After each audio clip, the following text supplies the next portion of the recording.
성도 여러분 반갑습니다. 장마 기간인데 오늘은 날씨가 참 맑습니다.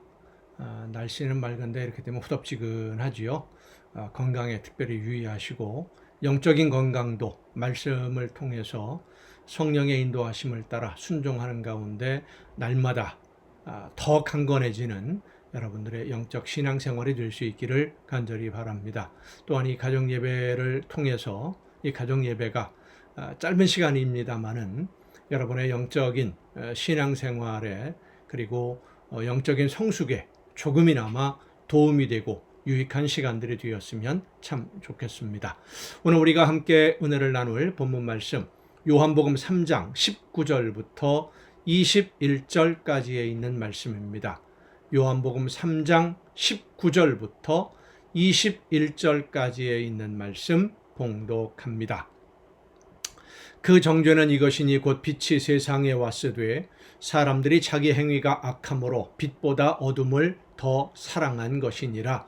악을 행하는 자마다 빛을 미워하여 빛으로 오지 아니하나니 이는 그 행위가 드러날까 함이요 진리를 따르는 자는 빛으로 오나니 이는 그의 행위가 하나님 안에서 행한 것임을 나타내려 함이라 하시니라. 아멘. 우리나라 속담들을 보면 성경에 있는 그 말씀들, 예수님의 가르치심들을 설명하기 참 좋은 그런 속담들이 많이 있는데 오늘 본문 말씀을 설명하기 좋은 속담이 바로 도둑이 제발저리다 라고 하는 말입니다. 도둑이 제발저리다. 도둑뿐만 아니라 죄를 지은 사람은 법을 집행하는 사람을 만나게 되면 경찰이라든지 이런 분들을 만나게 되면 자기도 모르게 움츠러들게 되죠. 자기가 지은 죄가 드러나게 될까 그것이 두렵기 때문입니다.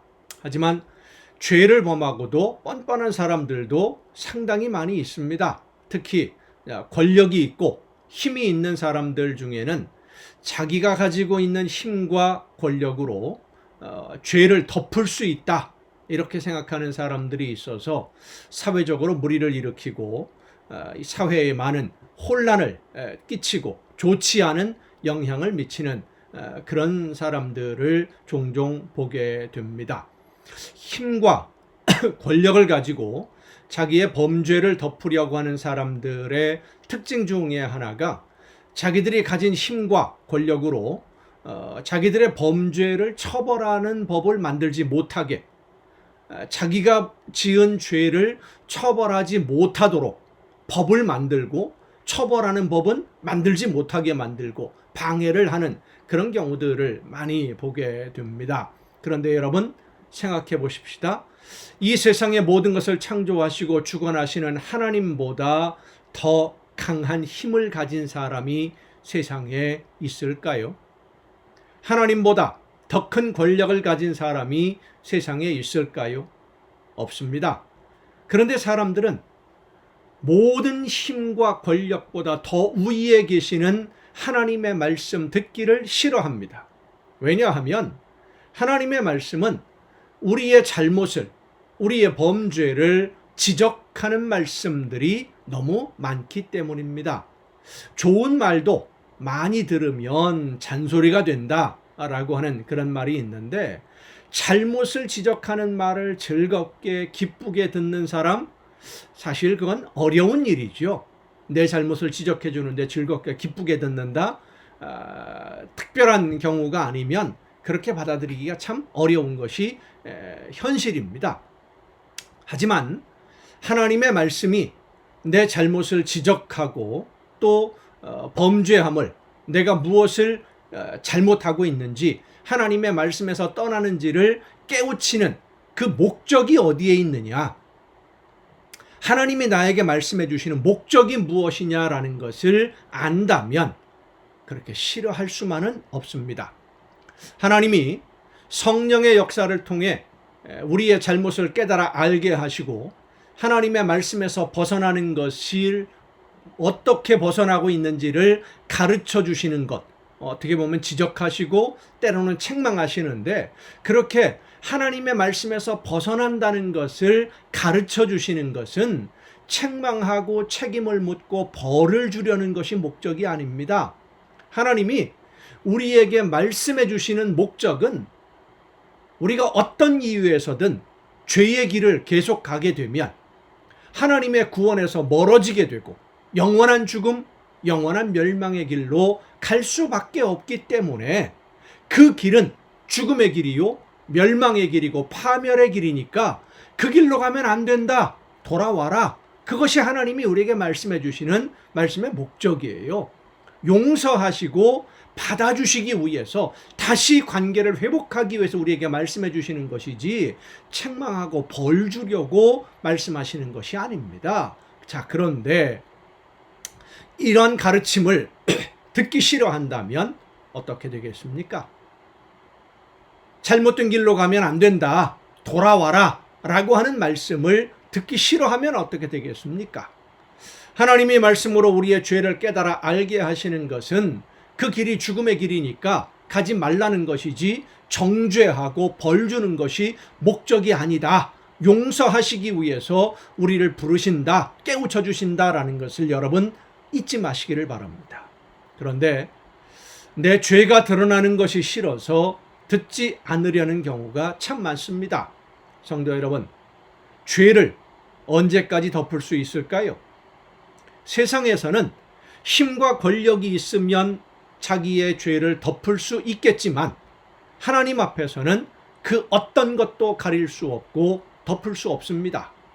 하나님 앞에서는 그 누구도 어떤 것도 가리울 수 없고 덮을 수 없다라는 이 진리를 모르니까, 하나님이 어떤 분이신지를 모르니까 지금 멸망의 길로 가면서도 나는 상관하지 말아라, 내 맘대로 하겠다, 큰 소리치고 살고 있는 것이지요. 그 결말을 모르니까. 하나님의 심판을 모르면, 하나님이 정하신 기준에 부족하게 되면 하나님의 말씀을 거역하고 자기가 하고 싶은 대로 욕심 따라 불순종하면 마지막 하나님의 심판을 피해갈 수 있는 사람 이 세상에 아무도 없다는 것을 알아야 되는데 이걸 모르니까 자기가 잘났다고 큰소리치고 있는 거예요. 어리석은 사람들이죠. 우리가 잊지 말아야 할 가장 중요한 것은 하나님의 심판의 날 반드시 있다. 반드시 하나님은 심판하신다라는 사실을 우리는 가장 중요하게 잊지 말아야 됩니다. 하나님은 이 세상을 심판하실 때까지 우리 모두를 죄인들이 회개하고 돌아오기를 기다려주시는 것이지 심판하는 것이 목적이 아니다라는 것을 우리는 잊지 말아야 됩니다. 그런데 많은 사람들이 일단 피하고 보자는 생각을 해요. 피하면 덮어집니까? 사람들의 분노나 화는 시간이 지나가면 사그라질 수도 있고 잊혀질 수도 있겠습니다마는 하나님의 진노하심, 하나님을 거역한 것에 대한 진노하심은 사라지지 않고 사그라지지도 않습니다. 창세기를 보면 아담과 하와가 하나님의 말씀을 거역하고 선악을 알게 하는 나무의 열매를 먹어요. 그리고 나서 어떻게 합니까? 하나님을 피해 숨습니다. 하나님을 피해서 숨었어요. 일단 숨으면 문제가 해결될 것이다 라고 생각하는 것이 사람들이 죄에 대한 인식입니다. 어리석은 생각입니다. 세상에서의 범죄는 그렇게 숨어 있다 보면, 피하다 보면 사람들의 기억에서 사라질 수도 있을 것이고 덮어질 수도 있겠지만 하나님의 말씀을 거역하고 불순종한 죄는 덮어지지도 아니하고 사라지지도 아니하고 영원히 잊혀지지 아니하고 하나님은 반드시 그 모든 것을 심판하실 때가 반드시 있습니다. 그것을 우리는 잊지 말아야 됩니다. 죄를 잊지 않으시는 하나님이 그럼에도 불구하고 우리를 사랑하셔서 용서하시기 위해 외아들을 대신 제물로 삼으셨습니다. 그 사랑으로, 외아들을 주시는 그 사랑으로 오늘 우리가 하나님의 자녀로 회복이 되었고 하나님의 말씀을 듣고 깨달아서 나에게 맡기신 사명을 오늘 감당하고 있는 것입니다. 감사함으로 나에게 말씀해 주시고 잘못된 것이 무엇인지를 깨우쳐 주시는 그 사랑에 응답하는 여러분 모두가 될 수 있기를 바랍니다. 죄를 범함으로 죄가 드러나는 것이 두려워서 숨는 사람이 아니라 죄를 용서하시기 위해 부르시는 하나님의 부르심에 응답하고 다시는 똑같은 죄에 빠지지 않기 위해서 하나님의 말씀 앞에 성령의 인도하심을 따라 순종하는 여러분 모두가 될 수 있기를 간절히 바랍니다. 기도하시겠습니다. 크신 사랑과 은혜로 죄인들을 용서하시며 돌아오기를 기다리시고 잘못을 깨우쳐 주시되 회개하는 자를 용서해 주시는 아버지 하나님, 숨고 피하는 것이 아니라 우리의 잘못이 무엇인지를 깨달아 알게 되었을 때 회개하며 하나님 앞에 용서를 구하고 다시는 같은 죄를 범하지 않기 위해 성령의 인도하심을 따라 최선을 다해 하나님이 기뻐하시는 구원의 길로만 걷는 우리 모두가 되게 하여 주시옵소서. 이 모든 말씀을 예수님의 이름으로 기도하옵나이다. 아멘. 성도 여러분, 오늘도 수고 많으셨습니다. 내일 또 정한 이 시간, 이 가정 예배를 통해서 여러분 모두 함께 다 같이 다시 만날 수 있기를 바랍니다. 내일 뵙겠습니다.